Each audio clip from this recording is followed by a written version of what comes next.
법원 행정처장님께 좀 질문하겠습니다. 전국 법관 대표자 회의라는 것이 자주 있는 일입니까? 전국 법관 대표회의는 이번에 처음 생긴 것으로 일단 제 사례는 법관들이 모여서 현안에 대해서 전국에 있는 법관들이 모여서 현안에 대해서 이야기하는 일이 그리고 입장을 정리해서 발표하는 일이 자주 있는 일입니까? 그렇지는 않고 제가 알기로는 신영철 대법관 이후에 8년 만의 일인 것으로 알고 있는데 맞습니까?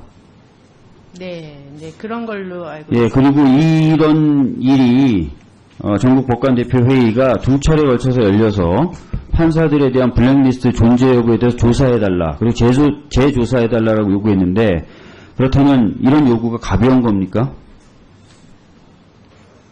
가볍게 생각하지는 않습니다. 자, 판사들은 여러 사실들을 종합적으로 그리고 구체적으로 검토해서 공정하고 정대하게 판단을 내리는 사람이라고 모든 국민들이 믿고 있고, 더군다나 그러한 작업을 굉장히 전문적으로 정확하게 할 수 있도록 훈련된 사람이라고 믿고 있는데, 이런 믿음이 맞는 믿음이겠죠? 그러면 그런 사람들이 전국에서 모여가지고 판사 블랙리스트가 존재하는 것 같으니 다시 한번 조사해달라고 얘기하는 요구를 했는데 그 요구가 가볍습니까? 그러니까 가볍게 여기지는 않습니다. 그런 가볍게 여기지 않는, 그리고 정말 무거울 수밖에 없는 요구에 대해서 지금 대법원 행정처가 보여준 태도를 보면은 제대로 그 무게를 느끼지 않는다고 보여질 수밖에 없습니다. 자, 오늘 업무보고 때 아까 권성동 위원장님께서도 지적하셨지만 왜 업무보고 때 빼고 서면으로 돌리려고 했어요, 이걸? 지금 보시는 것처럼 모든 여야 의원들이 제일 이 문제에 관심이 많은데 이걸 제대로 보고 안 하고 서면으로 돌리고 하려고 했던 이유가 뭐예요? 어차피 질의를 많이 하실 것이기 때문에 제가 미처 그 질의에서 상세한 답변을 드리려고 했습니다. 그러면 그런 취지라도 얘기했었어야죠. 그런 취지라도 얘기했습니까, 지금?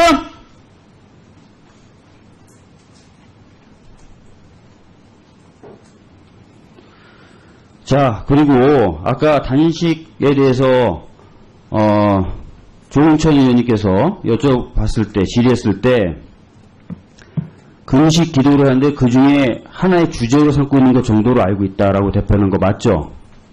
금식 기원 내용이 그 부분이 있다고 알고 있습니다. 자, 그러면 금식 기원 기도는 언제 합니까? 뭔가 정말 이루고자 할 게 있을 때 신에게 호소하려고 하는 게 금식 기도죠? 예를 들어서 내 아이가 대학 꼭 갔으면 좋겠다 라고 할 때 금식 기도하죠? 글쎄 저는 그러면 그 판사가 11일째 밥꿀 먹으면서 그걸 주제로 금식 기도한다는 것을 가볍게 볼 수 있습니까? 그 부분도 저희는 가볍게 보지는 않습니다. 저희들이 봤을 때는, 아니 적어도 제가 봤을 때는 이 판사 블랙리스트의 존재, 그리고 그것을 대하는 존재 여부와 그것을 대하는 대법원의 태도는 법원에 대한 국민의 신뢰를 땅에 지금 떨어뜨리고 있어요. 제대로 된 진상규명을 하루빨리 하시기 바랍니다. 이상입니다. 예, 수고하셨습니다. 다음은 존경하는 여상규 의원님 질의해 주시기 바랍니다.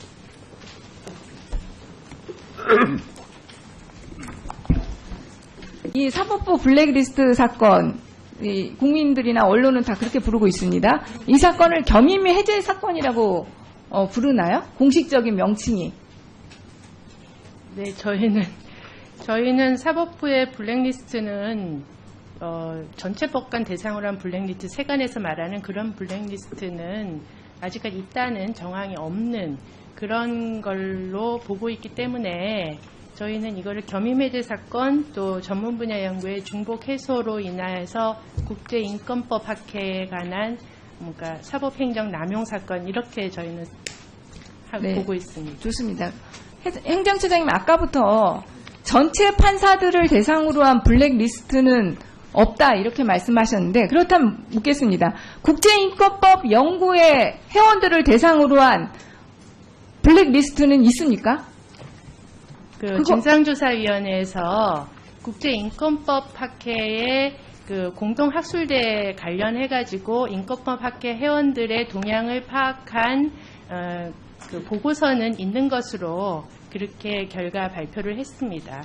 근데 그것을 이제 블랙리스트라고 한다면 뭐 그렇게 이름을 붙일 수 있을지는 모르겠지만 그것도 국제인권법 학회 회원들한테 어떤 불이익을 이제 명시적으로 가하려는 그런 것은 아니고 학회 활동은 조금 축소해주기를 원하는 그런 입장이었기 때문에 그 정도의 내용은 있었던 걸로 보입니다. 그러니까 국제인권법 연구회 회원들을 대상으로 한 뒷조사 파일은 한마디로 있다 이렇게 말할 수 있는 거죠?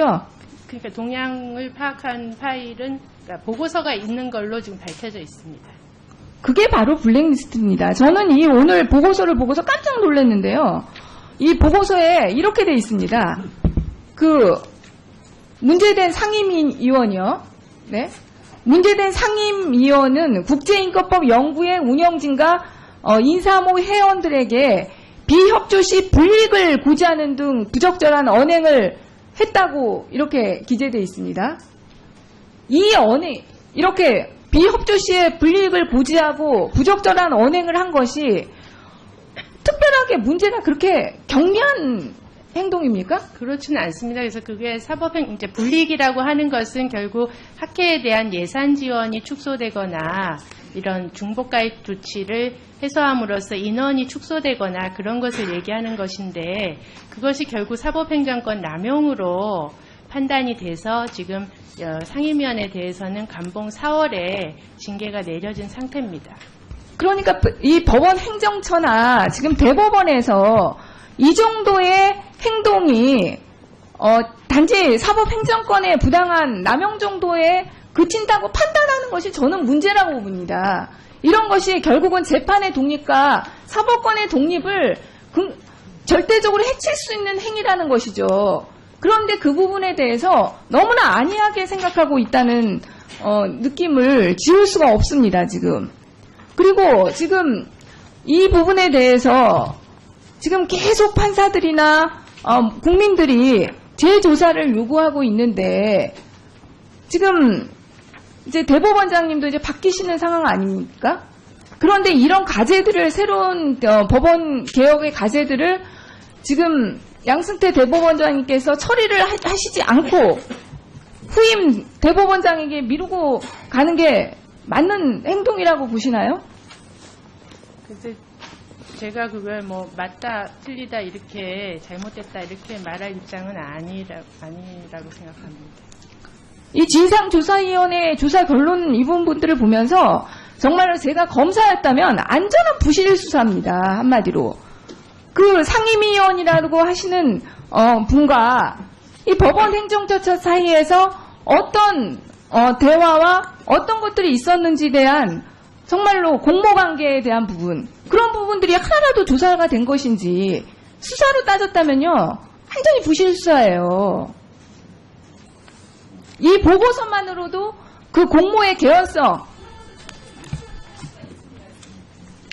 아마 아까 보고서 자체는 조사한 내용이 워낙 방대하기 때문에 그 보고서의 자세한 내용을 미처 다 담지는 못한 것으로 알고 있는데 그 관련자 진술은 굉장히 자세하게 조사한 것으로 진술을 내용을 들은 것으로 저는 알고 있습니다.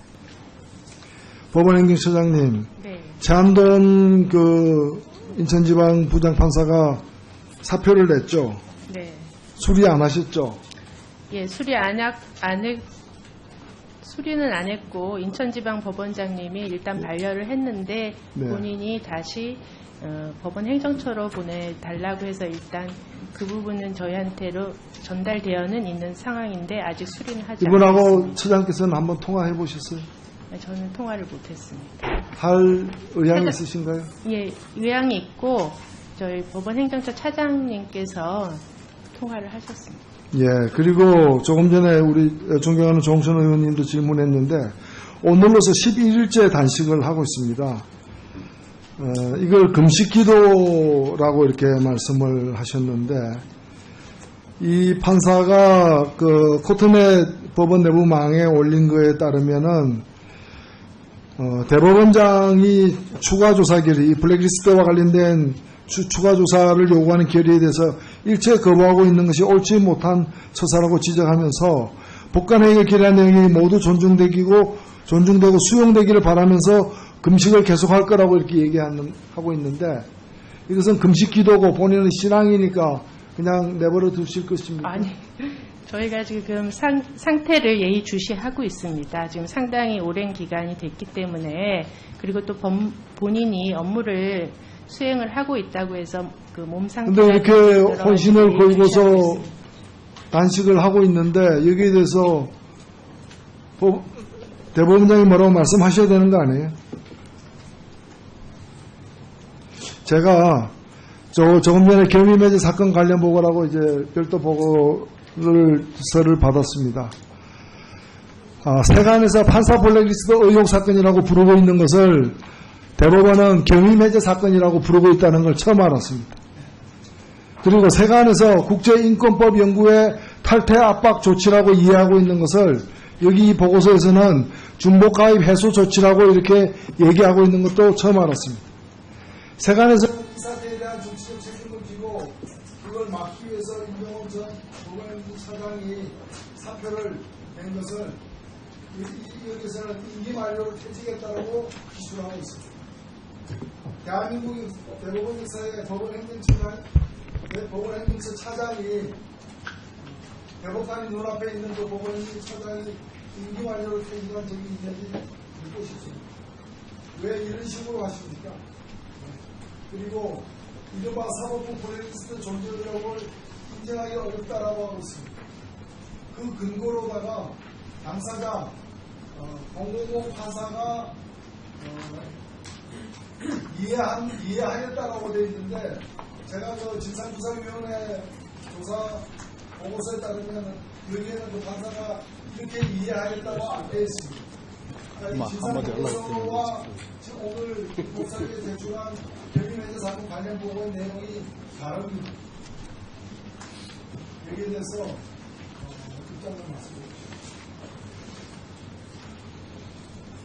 저희는 진상조사위원회에서 그 진술을 받은 것이 이탄희 판사가 그 소위 말하는 판사의 그 뒷조사 파일, 그게 인권법 학회의 회원들에 관한 동향 조사를 한 것으로 이해하고 있다고 그렇게 하는데, 지금 혹시 제가 잘 기억을 못해서 그랬는데 오래전에 본 것이라서 그 진상조사 보고서에 어떻게 다르게 표현되어 있나요? 이해하였다는 표현은 전혀 없고요. 그러면 어떻게? 그렇게 상대방이 그 이규진 위원이 얘기한 것으로 되어 있지, 본인이 이렇게 이해했다고 되어 있지 정확한 게 표현이 뭐라고 되어 있는지. 아니요, 그 말을 들은 말을 갖다가 들은 말을 진술했다는 거죠. 다운표 안에 들어있는 말을 갖다가 다운표를 떼고 본인이 예, 노회찬 의원님 마무리해 주시기 바랍니다. 질의는 끝났습니다. 여기에 대해서 설명으로 추가 해명을 바라고 다음에 또 질의하겠습니다. 예. 통화를 하셨습니다. 예, 그리고 조금 전에 우리 존경하는 정선 의원님도 질문했는데, 오늘로서 11일째 단식을 하고 있습니다.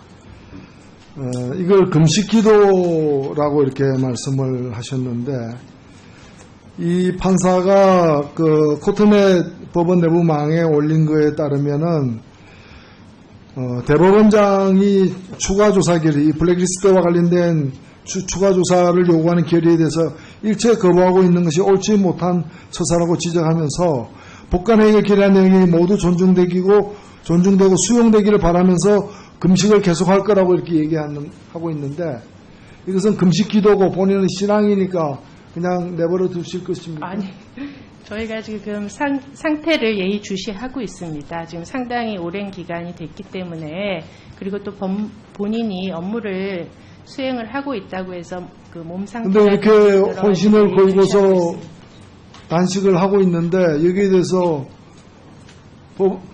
대법원장이 뭐라고 말씀하셔야 되는 거 아니에요? 제가 조금 전에 경위매제 사건 관련 보고라고 이제 별도 보고서를 받았습니다. 세간에서 판사 블랙리스트 의혹 사건이라고 부르고 있는 것을 대법원은 경위매제 사건이라고 부르고 있다는 걸 처음 알았습니다. 그리고 세간에서 국제인권법 연구의 탈퇴 압박 조치라고 이해하고 있는 것을 여기 이 보고서에서는 중복가입 해소 조치라고 이렇게 얘기하고 있는 것도 처음 알았습니다. 세간에서 이 사태에 대한 정치적 책임을 지고 그걸 막기 위해서 임종원 전 보건행정 차장이 사표를 낸 것을 여기서는 임기 만료로 퇴직했다고 기술하고 있습니다. 대한민국 대법원 역사의 법원행정처 차장이 대법관이 눈앞에 있는 그 법원행정 차장이 임기 만료로 퇴직한 적이 있는지 묻고 싶습니다. 왜 이런 식으로 하십니까? 그리고 이른바 사법부 블랙리스트 존재 의혹을 인정하기 어렵다라고 하고 있습니다. 그 근거로다가 당사자 000 판사가 이해하였다라고 되어 있는데 사법권의 독립을 절대적으로 해칠 수 있는 행위라는 것이죠. 그런데 그 부분에 대해서 너무나 안이하게 생각하고 있다는 느낌을 지울 수가 없습니다, 지금. 그리고 지금 이 부분에 대해서 지금 계속 판사들이나 국민들이 재조사를 요구하고 있는데 지금 이제 대법원장님도 이제 바뀌시는 상황 아닙니까? 그런데 이런 과제들을 새로운 법원 개혁의 과제들을 지금 양승태 대법원장님께서 처리를 하시지 않고 후임 대법원장에게 미루고 가는 게 맞는 행동이라고 보시나요? 그래서 제가 그걸 뭐 맞다, 틀리다 이렇게 잘못됐다 이렇게 말할 입장은 아니라고 생각합니다. 이 진상조사위원회 조사 결론 이 부분들을 보면서 정말로 제가 검사였다면 안전한 부실 수사입니다. 한마디로. 그 상임위원이라고 하시는 분과 이 법원 행정처 사이에서 어떤 대화와 어떤 것들이 있었는지에 대한 정말로 공모관계에 대한 부분, 그런 부분들이 하나라도 조사가 된 것인지 수사로 따졌다면요 완전히 부실 수사예요. 이 보고서만으로도 그 공모의 개연성, 아마 아까 보고서 자체는 조사한 내용이 워낙 방대하기 때문에 그 보고서의 자세한 내용을 미처 다 담지는 못한 것으로 알고 있는데 그 관련자 진술은 굉장히 자세하게 조사한 것으로 진술을 내용을 들은 것으로 저는 알고 있습니다. 법원행정처장님, 네. 최한돈 그 인천지방 부장판사가 사표를 냈죠. 네. 수리 안 하셨죠? 예, 수리는 안 했고 인천지방법원장님이 일단 반려를 했는데 네. 본인이 다시 법원 행정처로 보내달라고 해서 일단 그 부분은 저희한테로 전달되어는 있는 상황인데 아직 수리는 하지 이분하고 않았습니다. 처장께서는 한번 통화해 보셨어요? 저는 통화를 못했습니다. 할 의향이 있으신가요? 예, 의향이 있고 저희 법원 행정처 차장님께서 좋습니다. 행정처장님 아까부터 전체 판사들을 대상으로 한 블랙리스트는 없다 이렇게 말씀하셨는데 그렇다면 묻겠습니다. 국제인권법 연구의 회원들을 대상으로 한 블랙리스트는 있습니까? 진상조사위원회에서 국제인권법 학회의 그 공동학술대에 관련해가지고 인권법 학회 회원들의 동향을 파악한 그 보고서는 있는 것으로 그렇게 결과 발표를 했습니다. 근데 그것을 이제 블랙리스트라고 한다면 뭐 그렇게 이름을 붙일 수 있을지는 모르겠지만 그것도 국제인권법 학회 회원들한테 어떤 불이익을 이제 명시적으로 가하려는 그런 것은 아니고 학회 활동은 조금 축소해 주기를 원하는 그런 입장이었기 때문에 그 정도의 내용은 있었던 걸로 보입니다. 그러니까 국제인권법 연구의 회원들을 대상으로 한 뒷조사 파일은 한마디로 있다 이렇게 말할 수 있는 거죠? 그러니까 동향을 파악한 파일은 그러니까 보고서가 있는 걸로 지금 밝혀져 있습니다. 그게 바로 블랙리스트입니다. 저는 이 오늘 보고서를 보고서 깜짝 놀랐는데요. 이 보고서에 이렇게 돼 있습니다. 그 문제된 상임위원이요. 네. 문제된 상임위원은 국제인권법 연구의 운영진과 인사모 회원들에게 비협조 시 불이익을 고지하는 등 부적절한 언행을 했다고 이렇게 기재되어 있습니다. 이 언행, 이렇게 비협조 시에 불이익을 고지하고 부적절한 언행을 한 것이 특별하게 문제가 그렇게 경미한 행동입니까? 그렇지는 않습니다. 그래서 그게 이제 불이익이라고 하는 것은 결국 학회에 대한 예산 지원이 축소되거나 이런 중복가입 조치를 해소함으로써 인원이 축소되거나 그런 것을 얘기하는 것인데, 그것이 결국 사법행정권 남용으로 판단이 돼서 지금 상임위원에 대해서는 감봉 4월에 징계가 내려진 상태입니다. 그러니까 이 법원 행정처나 지금 대법원에서 이 정도의 행동이 단지 사법행정권의 부당한 남용 정도에 그친다고 판단하는 것이 저는 문제라고 봅니다. 이런 것이 결국은 재판의 독립과 법원 행정처장님께 좀 질문하겠습니다. 전국 법관 대표자 회의라는 것이 자주 있는 일입니까? 전국 법관 대표회의는 이번에 처음 생긴 것으로 일단 제 사례는 법관들이 모여서 현안에 대해서, 전국에 있는 법관들이 모여서 현안에 대해서 이야기하는 일이, 그리고 입장을 정리해서 발표하는 일이 자주 있는 일입니까? 그렇지는 않고, 제가 알기로는 신영철 대법관 이후에 8년 만의 일인 것으로 알고 있는데 맞습니까? 네, 그런 걸로 알고 예, 있습니다. 그리고 이런 일이 전국 법관 대표 회의가 두 차례 걸쳐서 열려서 판사들에 대한 블랙리스트 존재 여부에 대해서 조사해달라, 그리고 재조사해달라고 요구했는데, 그렇다면 이런 요구가 가벼운 겁니까?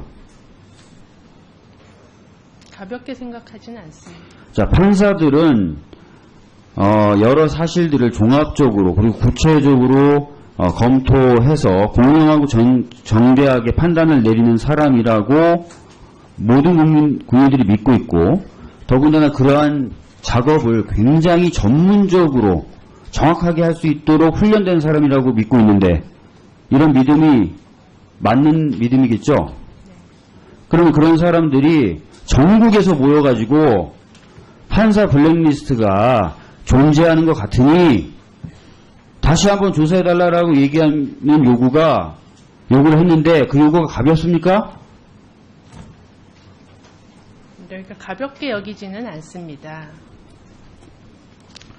그런 가볍게 여기지 않는, 그리고 정말 무거울 수밖에 없는 요구에 대해서 지금 대법원 행정처가 보여준 태도를 보면은 제대로 그 무게를 느끼지 않는다고 보여질 수밖에 없습니다. 자, 오늘 업무보고 때 아까 권성동 위원장님께서도 지적하셨지만 왜 업무보고 때 빼고 서면으로 돌리려고 했어요, 이걸? 지금 보시는 것처럼 모든 여야 의원들이 제일 이 문제에 관심이 많은데 이걸 제대로 보고 안 하고 서면으로 돌리고 하려고 했던 이유가 뭐예요? 아니, 어차피 질의를 많이 하실 것이기 때문에 제가 질의에서 상세한 답변을 드리려고 했습니다. 그러면 그런 취지라도 얘기했었어야죠. 그런 취지라도 얘기했습니까, 지금?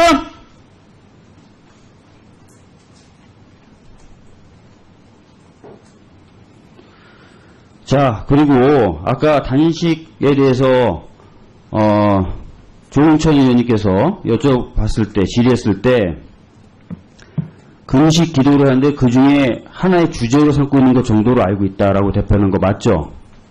금식 기원 내용이 그 부분이 있다고 알고 있습니다. 자, 그러면 금식 기원 기도는 언제 합니까? 뭔가 정말 이루고자 할 게 있을 때 신에게 호소하려고 하는 게 금식 기도죠. 예를 들어서 내 아이가 대학 꼭 갔으면 좋겠다 라고 할 때 금식 기도하죠. 글쎄 저는 그러면 그 판사가 11일째 밥꿀 먹으면서 그걸 주제로 금식 기도한다는 것을 가볍게 볼 수 있습니까? 그 부분도 저희는 가볍게 보지는 않습니다. 저희들이 봤을 때는, 아니 적어도 제가 봤을 때는 이 판사 블랙리스트의 존재, 그리고 그것을 대하는 존재 여부와 그것을 대하는 대법원의 태도는 법원에 대한 국민의 신뢰를 땅에 지금 떨어뜨리고 있어요. 제대로 된 진상규명을 하루빨리 하시기 바랍니다. 이상입니다. 예, 수고하셨습니다. 다음은 존경하는 여상규 의원님 질의해 주시기 바랍니다.